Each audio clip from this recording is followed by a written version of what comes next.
Hi. I welcome to AudioBook Summary. It's a Wonderful Life summary. It's a Wonderful Life begins on Christmas Eve in a small town in upstate New York called Bedford Falls. Up in heaven, angels discuss the plight of George Bailey, a pillar of the town community who is contemplating suicide. They decide to assign a second-tier angel, Clarence, to George, in order to help him not lose hope. To begin, they show Clarence moments from George's life to prepare him. We see George at 12 save his brother Harry when he falls into a river in the winter. In the course of the rescue, George loses hearing in his left ear. Next, George works for Mr. Gower at a drugstore. When he's asked to deliver a prescription for a kid in town, he sees that Mr. Gower has accidentally put poison in the pills. George prevents the delivery and saves another life. Years later, we see a fully grown George Bailey, a man determined to explore the world. The day before he is set to leave for his journey overseas, George's father dies and Potter, the richest man in town, wants to dissolve Bailey Building and Loan, the family company. Potter is prevented from dissolving Bailey Building and Loan on one condition, that George stay on and run the company. George's dream of traveling and going to college is dashed, but he agrees to save his father's business. He gives his college money to his brother, Harry, who goes on to become a second-team All-American football player. George is excited for Harry's return because Harry is meant to take over the building and loan, but Harry arrives to Bedford Falls having already secured a job in a nearby town. Again, George must put his dreams aside for his brother's well-being. At the same time, Mary, a young girl who is in love with George, has returned from college.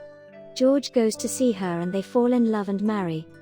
On their way to their honeymoon, there is a bank run and they must sacrifice all of their wedding money to the people of the town in order to keep the building and loan open. Since they never get to go on a honeymoon, Mary makes up an old abandoned home for their honeymoon suite. She even purchases the house for them to renovate and inhabit. Years pass and we see George and Mary helping families of little means purchase homes, while their friends are becoming wealthy and living in New York. George has taken over a large portion of land which has allowed many low-income families to enjoy quality homes and get out from under the thumb of the profit-mongering Potter. In a strategic move, Potter offers George a handsome salary to come work as his assistant, but George rejects his offer, determined to work for the greater good instead. When World War II breaks out, Harry goes off and fights nobly, earning a Congressional Medal of Honor. Back in Bedford Falls, the bank examiner has come to review the building and loan accounts, but that same day, Uncle Billy accidentally put an $8,000 deposit into a newspaper that Potter is reading.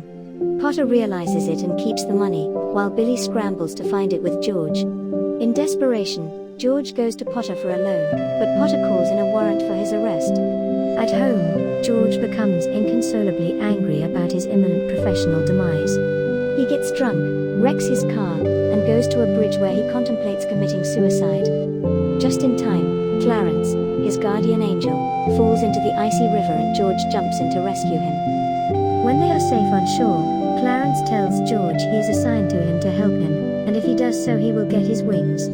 George doesn't believe him and the two go back into town for a drink. However, Clarence has made George's wish, never to have been born, a reality. No one in town recognizes George, and all of his good deeds, saving his brother, saving Mr. Gower, protecting the town from Potter, marrying Mary, did not even happen. Terrified, George runs back to the bridge to pray for his life back.